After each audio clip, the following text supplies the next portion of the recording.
जय हिंद बच्चों, मैं आपका अपना प्यारा engineer Satish sir topper board में आपका स्वागत है। कैसे बच्चों, उम्मीद करते हैं आप बहुत मन लगा पढ़ रहे होंगे, क्योंकि आप लोग का एग्जाम में मात्र आपका 5 से 5.5 महीना और रह गया है।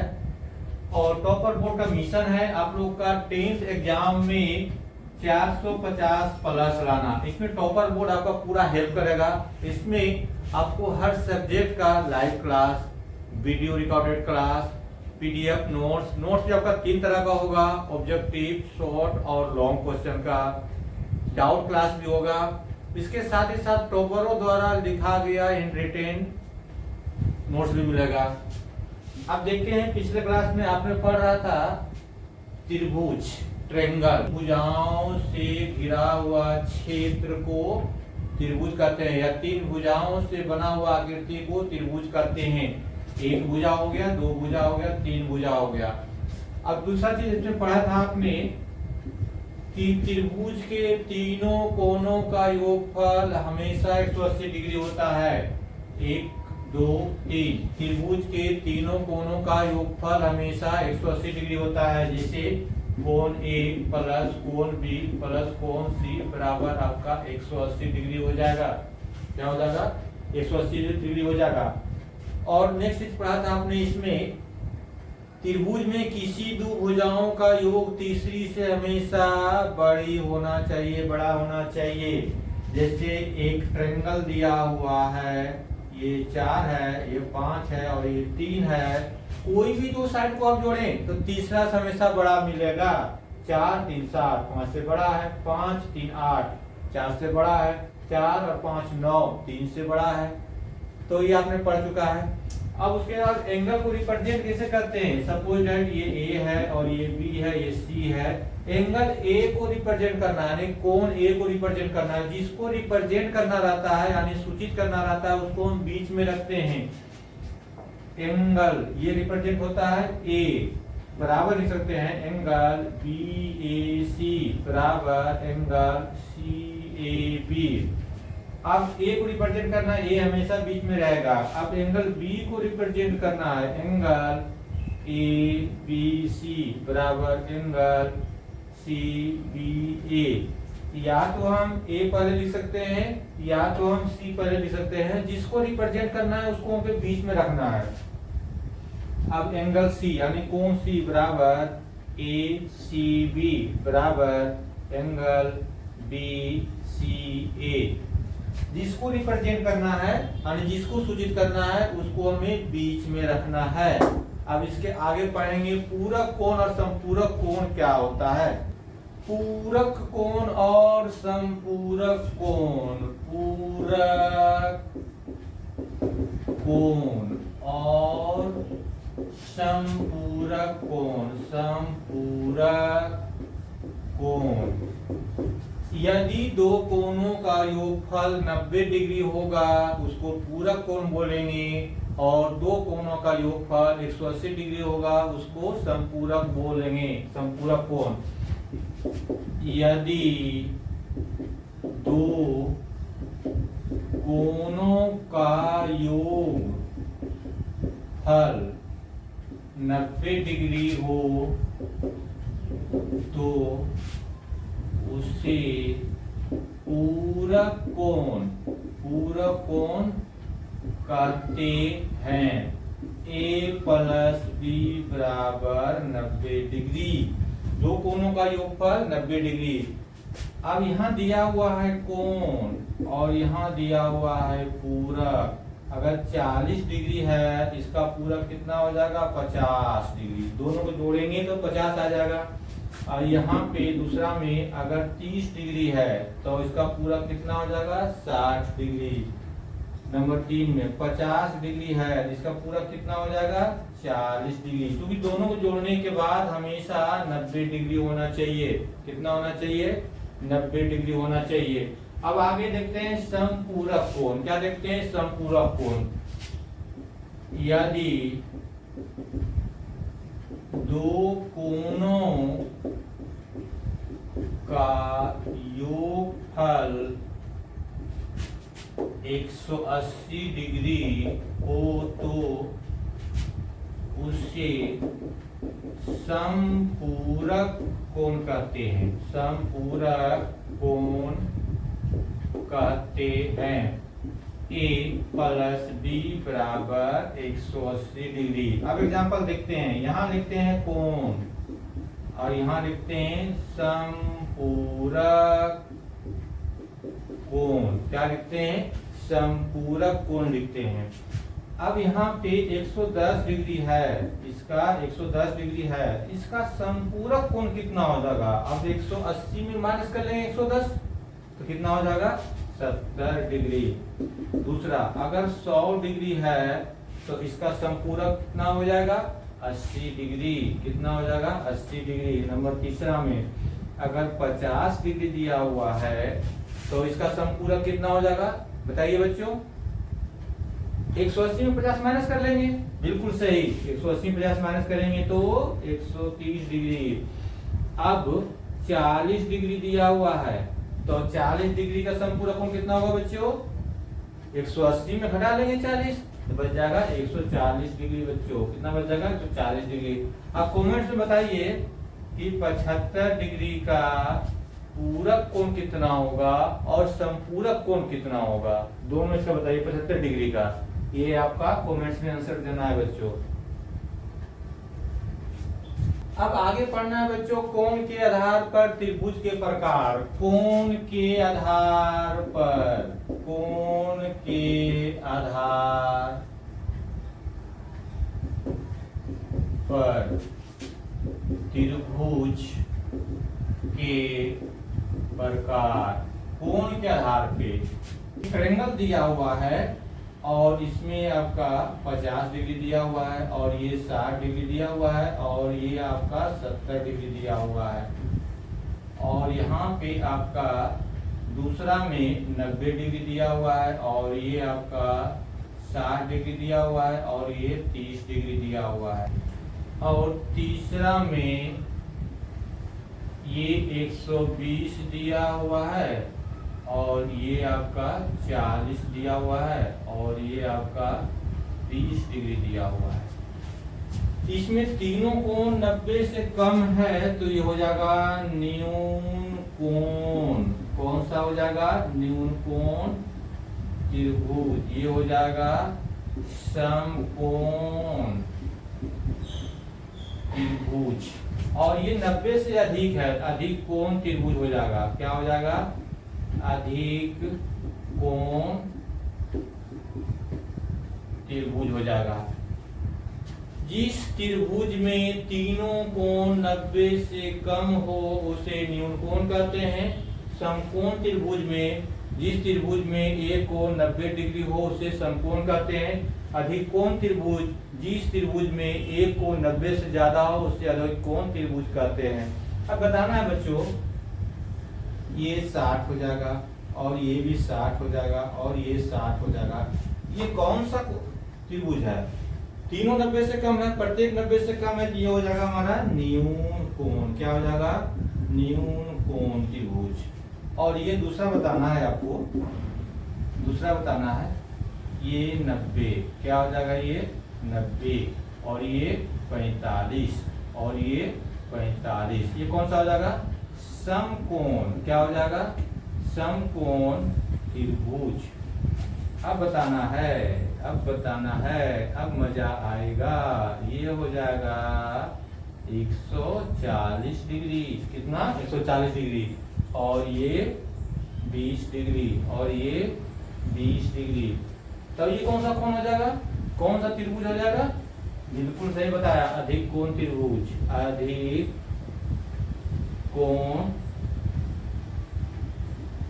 त्रिभुज, अधिक कोण त्रिभुज हो जाएगा बच्चों। अब बच्चों कुछ कोण बताना है आपको, कितना होगा, कितना होगा। ये हमारा 90 डिग्री है और ये हमारा 50 डिग्री है। बताइए बच्चों ये कोण कितना होगा, ये कोण कितना होगा। नाम दे देते हैं ए बी सी। अब बी कोण 90 डिग्री है, सी कोण 50 डिग्री है, तो ए कितना हो जाएगा, ए हो जाएगा 40 डिग्री। कितना हो जाएगा, 40 डिग्री हो जाएगा। अब 40 डिग्री कैसे हो जाएगा, मान लेते हैं ये कोण x है x प्लस 90 प्लस 50 बराबर 180 डिग्री। चूंकि तीनों कोणों का योगफल 180 डिग्री होता है, अब यहाँ से x बराबर 180 डिग्री और ये माइनस कर लेंगे 90 50 140 बराबर घटा देंगे 40 डिग्री। कितना हो जाएगा बच्चों? x बराबर 40 डिग्री। एक और बताना है जल्दी सर। ये 60 हो जाएगा और ये 60 हो जाएगा, ये x है, तो x का मान कितना हो जाएगा बच्चों? फिर से कर लेते हैं वही, x plus 60 degree plus 60 degree बराबर 180 डिग्री। त्रिभुज के तीनों कोणों का योगफल कितना होता है? 180 डिग्री होता है। तो 60 प्लस 60 और ये जोड़ देंगे, यानी x बराबर 180 डिग्री, इधर जाएगा दोनों जुट करके माइनस हो जाएगा 120 बराबर कितना हो जाएगा? ये भी 60, यानी x बराबर भी 60 डिग्री हो जाएगा। चलिए एक और बताइए जल्दी सर। ये हमारा 90 डिग्री है और ये हमारा 70 डिग्री है, ये कितना हो जाएगा बच्चों? बिल्कुल सही बताया 20 डिग्री, क्योंकि 90 डिग्री प्लस 70 डिग्री और ये x जोड़ देंगे बराबर 180 डिग्री। अब x बराबर हो जाएगा 180 डिग्री माइनस 90 और 60 160, 90 और 70 160 बराबर 20 डिग्री। कितना हो जाएगा? ये 20 डिग्री हो जाएगा बच्चों। बिल्कुल सही बताया आपने। चलिए कुछ और नए क्वेश्चन देखते हैं।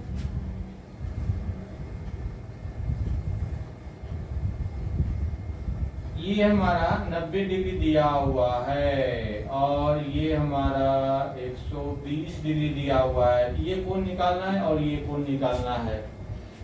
सबसे पहले देखना है कि ये पूरा कोण हमारा कितना हो जाएगा? 180 डिग्री। 180 डिग्री ये पूरा कोण हो जाएगा और 120 दिया हुआ है, 180 में 120 माइनस कर लेंगे तो 60 डिग्री हो जाएगा। कितना हो जाएगा? ये 60 डिग्री हो जाएगा। और तीनों कोण जोड़ेंगे तो हमारा 180 होना चाहिए, तो 90 और 60 150 में 30 जोड़ेंगे तो ये 30 हो जाएगा। चलिए एक और क्वेश्चन बनाना है जल्दी सा। ये दिया हुआ है 150 डिग्री और ये 90 डिग्री दिया हुआ है। 150 दिया हुआ है, अभी ये कोण और ये कोण बताना है। नाम दे देते हैं ए बी सी। चलिए कोण ए बताना है और कोण सी बताना है। कोण ए बताना है और कोण सी बताना है। ये 50 डिग्री अकेले है, ये कितना हो जाएगा? 30 डिग्री। कितना हो जाएगा? 30 डिग्री। और ये 90 है, ये 30 है, 120 हो गया, तो ये कितना हो जाएगा? 60 डिग्री। कितना हो जाएगा बच्चों? 60 डिग्री। कितना हो जाएगा? 60 डिग्री। ठीक है बच्चों। अब बताना है बच्चों कि ये हमारा 60 डिग्री है, तो ये कितना हो जाएगा? क्योंकि अभी बता रहे थे कि 180 होता है और ये 180 होता है, 160 दिया हुआ है, तो 180 में 60 घटा लेंगे तो बच जाएगा 120। कितना बच जाएगा? 120। चलिए नंबर ये 1 हो गया और ये 2 हो गया और ये 3 हो गया। अब 4 में आते हैं। ये दिया हुआ है 3x और ये दिया हुआ है 6x। अब ये एंगल कितना होगा, ये एंगल कितना होगा बताना है, तो दोनों जोड़ देते हैं। ये 3x प्लस 6x बराबर हो जाएगा 180। जोड़ देते हैं तो 9x बराबर 180, x बराबर 180 बटा 9। ये काट देंगे, काटने के बाद कितना हो जाएगा? 9 दूनी 18, 20 डिग्री, यानी 20 आ गया। ये हो जाएगा हमारा 60 डिग्री और ये हो जाएगा 120 डिग्री। अब ये दोनों जोड़िए 180 आ जाएगा। जोड़िए 180 आ जाएगा। चलिए एक और बताना है जल्दी से, फट से नहीं। अब ये 4x है और ये 5x है, ये एंगल और ये एंगल बताना है। फिर वही काम करेंगे, दोनों जोड़ देना है। क्या करना है हमें? 5x प्लस 4x बराबर 180 डिग्री। क्योंकि दोनों जोड़ने के बाद 180 पूरना चाहिए। अब ये 9x हो जाएगा। कितना हो जाएगा? 9x हो जाएगा बराबर 180 डिग्री हो जाएगा। x बराबर 180 डिग्री बटा 9, ये काट देंगे 20, यानी x का मान 20 आया तो 20 चौक 80, यानी ये वाला 80 हो जाएगा। 20 बचे 100, ये कितना हो जाएगा? 100 डिग्री हो जाएगा। चलिए एक और जल्दी बताइए।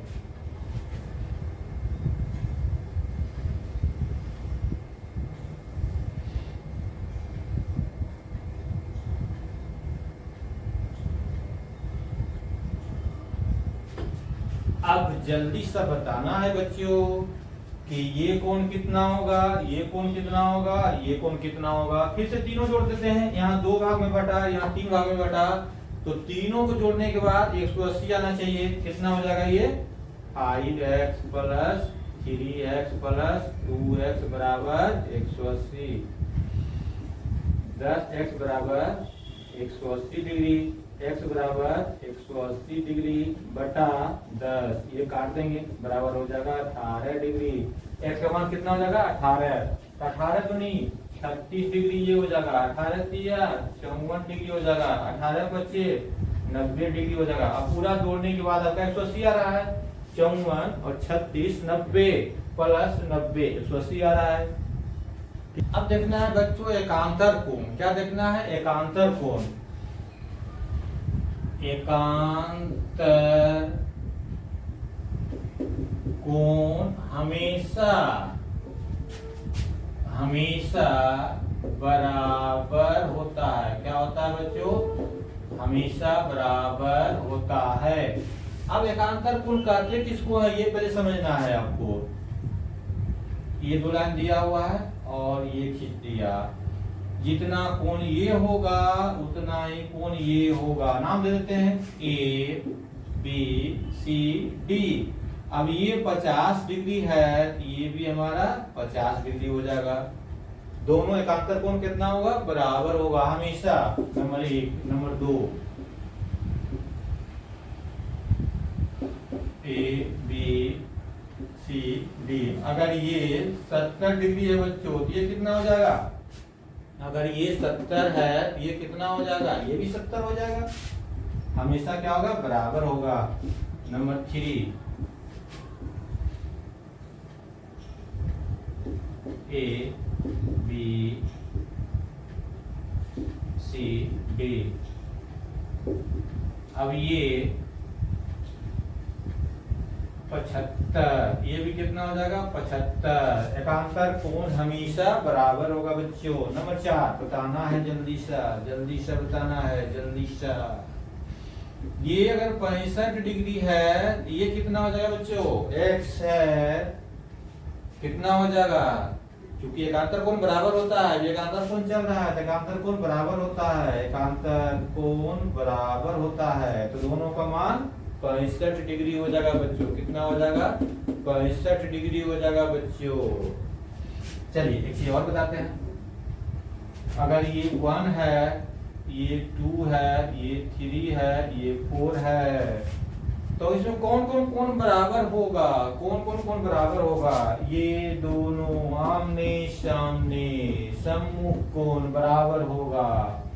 कोण 1 बराबर कोण 2, कोण 3 बराबर कोण 4। सम्मुख कोण क्या होता है, सम्मुख कोण बराबर होता है। ये आगे देखना है फिर से। ये अगर बताना है 50 डिग्री है, ये कितना होगा, जितना ये उतना ये भी 50 डिग्री हो जाएगा। अब ये पूरा हमारा 180 होता है, कितना होता है 180, 180 में 50 दिया हुआ है, कितना हो गया 130, ये हो जाएगा 130, ये 130 है तो ये भी हो जाएगा 130 डिग्री हो जाएगा। चलिए एक और बताना है लास्ट में। अगर ये 40 डिग्री है, ये कितना होगा, ये कितना होगा, ये कितना होगा। जब ये 40 है तो ये भी 40 हो जाएगा हमारा, और ये पूरा कोण होता है हमारा 180। 180 में से 40 दिया हुआ, 40 घटा लेंगे, 40 घटाएंगे कितना बच जाएगा 140।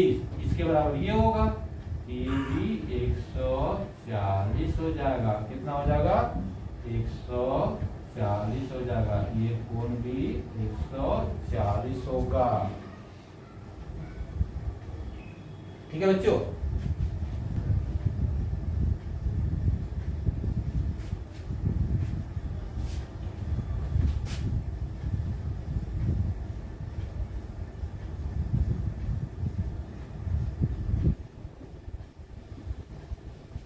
अब बच्चों कुछ नए तरह का कोण देखते हैं।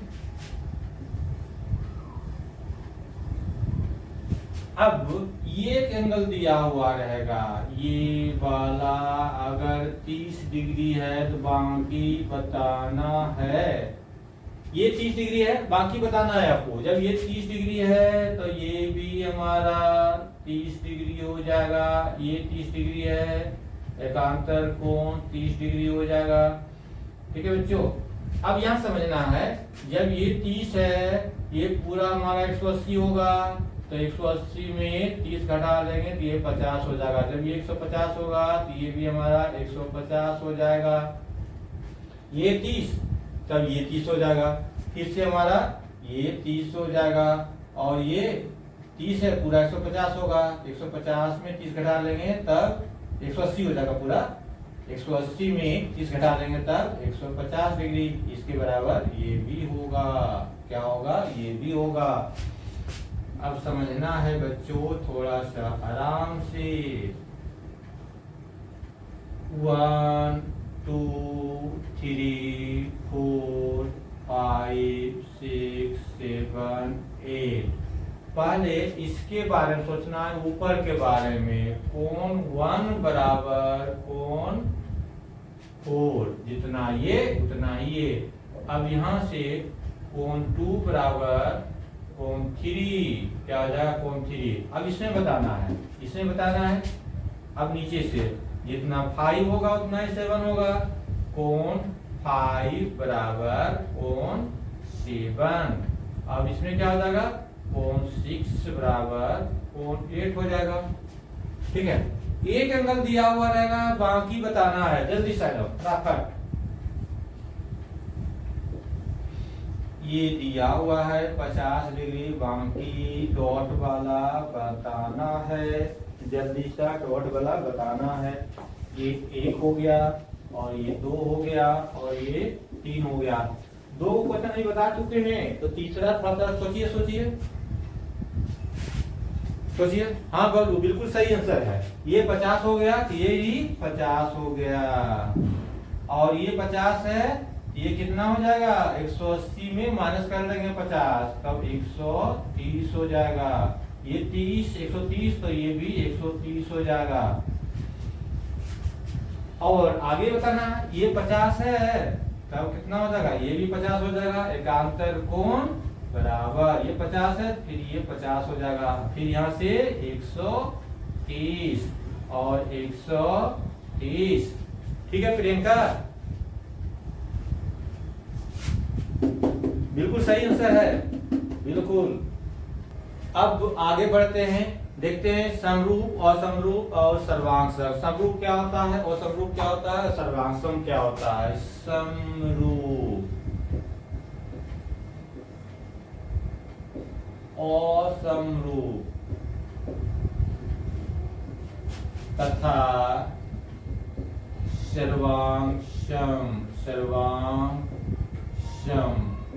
समरूप और असमरूप और सर्वांशम ये क्या होता है? समरूप जो देखने में एक समान होता है, जिन दो आकृति का आकार एक समान हो उसे समरूप कहते हैं। सबसे पहले देखते हैं समरूप। समरूप जिन दो आकृति का आकार एक समान हो उसे समरूप कहते हैं।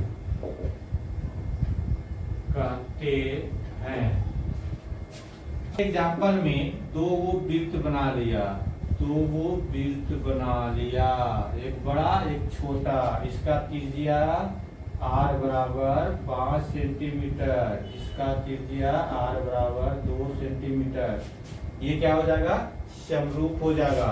दूसरा में अब दो वर्ग देखते हैं, जिसका प्रत्येक भुजा 5, प्रत्येक भुजा कितना है? 5, और दूसरा का भुजा 4। समरूप में रूप एक समान देखना चाहिए। क्या होना चाहिए? रूप एक जैसा होना चाहिए। अब दो आयत बना लेते हैं। क्या बना लेते हैं? आयत। ये 6, ये 4, ये 6, ये 4। अब क्या हो जाएगा, ये 5, ये 3, ये 5 और ये 3, ये हो जाएगा आयत, आयत, ये हो जाएगा वर्ग और ये हो जाएगा वृत्त।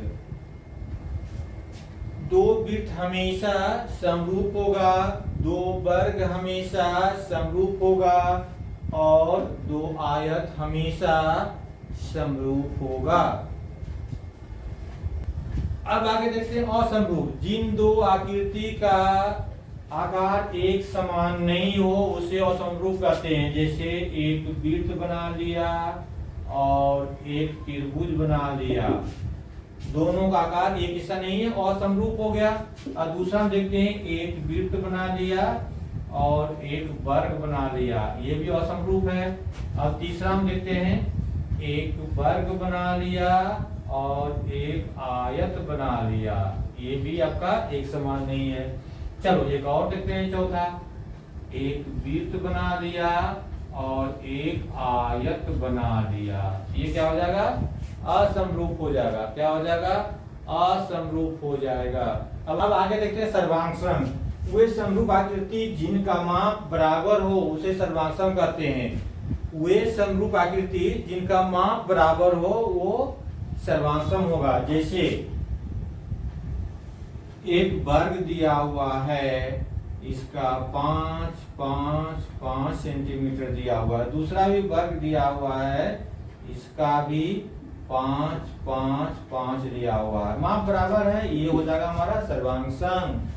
नंबर 2, ये वृत्त दिया हुआ है जिसका r बराबर 6 सेंटीमीटर, दूसरा भी वृत्त दिया हुआ है जिसका r बराबर 6 सेंटीमीटर, ये क्या हो जाएगा, सर्वांगसम हो जाएगा। तीसरा आयत देखते हैं, आयत, ये 10 है, 10 है, ये 6 है, ये 6 है और ये भी 10 है और 10 है, ये 6 है और ये 6 है।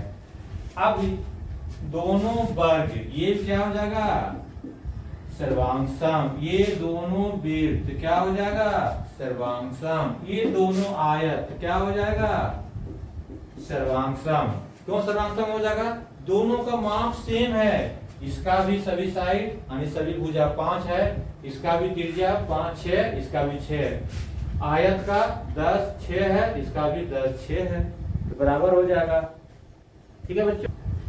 बच्चों देखते हैं समरूप होने की शर्तें, क्या क्या शर्तें हैं। पहला शर्तें, संगत कोण समान होता है। संगत कोण क्या होना चाहिए, समान होना चाहिए, यानी 50 है तो दूसरा भी 50 होना चाहिए, 40 है 40 होना चाहिए, जितना पहला रहेगा उतना दूसरा रहेगा।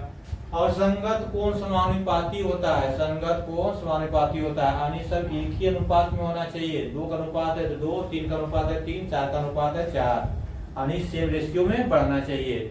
ये क्या हो जाएगा, समरूप होने की शर्तें। अब हम बच्चों कुछ क्वेश्चंस देखते हैं। क्या सभी समरूप आकृति सर्वांगसम होते हैं, लिखना है नो, नहीं, नहीं। क्यों नहीं होगा, कि समरूप तो समान रूप होगा और सर्वांगसम होने के लिए माप भी बराबर होना चाहिए, तो ये जरूरी नहीं है, तो नो। क्या सभी सर्वांगसम आकृति समरूप हो गए, एस, एस क्या होगा, एस। क्यों, सर्वांगसम के लिए रूप भी सेम चाहिए और माप भी सेम चाहिए, और समरूप के लिए सिर्फ रूप सेम चाहिए। क्या सभी वृत्त समरूप होते हैं, एस, क्या होगा, एस। क्या सभी वृत्त सर्वांगसम होंगे, नो। क्यों नहीं होगा, यहाँ पे देखते हैं, अगर एक वृत्त जो है इसका r बराबर 5 सेंटीमीटर है, दूसरा अगर ये 4 सेंटीमीटर हो जाएगा तो ये समरूप हो जाएगा, लेकिन सर्वांगसम नहीं होगा। ये दोनों के लिए देखना है। क्या सभी वर्ग समरूप होंगे, अब 2 वर्ग बना लेते हैं, ये 4 है, ये 4 है, ये 4 है, ये 4 है और ये 3 है, 3 है, 3 है, 3 है। क्या सभी वर्ग समरूप होंगे, तो एस समरूप होगा, रूप सेम होना चाहिए। क्या सभी वर्ग सर्वांगसम होंगे, नहीं। सर्वांगसम होने के लिए क्या होना चाहिए, रूप और माप दोनों बराबर होना चाहिए। ये लिखना है एस और ये लिखना है नो। क्या सभी आयत समरूप होगा? इसका भी फिगर बना लेते हैं, ये दोनों का फिगर है, इसका फिगर बना लेते हैं। ये 6 है, ये 4 है, ये 6 है, ये 4 है, और ये 5 है, ये 3 है, ये 5 है, और ये 3 है। अब इस दोनों क्वेश्चन ये है, क्या सभी आयत समरूप होते हैं? रूप तो सेम है, तो सर्वांश समरूप हो जाएगा। क्या सभी आयत समरूप होंगे? तो लिखना है एस। क्या लिखना है? एस। क्या सभी आयत सर्वांशम होंगे? लिखना है नो। क्यों? ये इसका माप अलग अलग हो गया बच्चों। बच्चों देखना है एनसीईआरटी का एक्सरसाइज 6.1 का कुछ क्वेश्चन, खाली जगह को भरना है। सभी वृत्त डैश होते हैं, सभी वृत्त डैश होते हैं, समरूप होते हैं, समरूप होते हैं। क्यों बच्चे? अगर एक का त्रिज्या 5 सेंटीमीटर है, दूसरा का अगर 3 सेंटीमीटर हो जाएगा तो ये समरूप हो जाएगा। सभी वर्ग क्या होते हैं? समरूप होते हैं, ये भी समरूप हो जाएगा। क्या हो जाएगा? समरूप हो जाएगा। अगर एक का 4 4 4 दिया हुआ है और दूसरे का अगर 3 3 3 3 दिया हुआ है, तो रूप तो एक जैसा है लेकिन माप अलग अलग है, इसलिए करके क्या हो जाएगा? समरूप हो जाएगा। सभी त्रिभुज समरूप होते हैं। कौन सा त्रिभुज? समबाहु। समबाहु मतलब इसका तीनों भुजा बराबर होगा, तो यहाँ पे समबाहु। क्या लिखेंगे? समबाहु, ये वाला। अब चौथा है, भुजाओं की समान संख्या वाले दो बहुभुज समरूप होते हैं यदि उनके संगत कोण बराबर हो। क्या हो? बराबर। संगत कोण बराबर हो तथा उनकी संगत भुजाएं समानुपाती हो। समानुपाती हो। संगत कोण तो हमेशा बराबर होता है। ठीक है बच्चों, किनको 100% समझ में आ गया कमेंट्स में लिख करके बताएं बच्चों।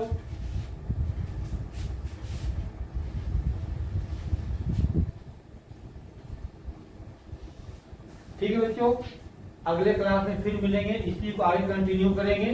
तब तक इस वीडियो को आप लाइक करिए, शेयर करिए।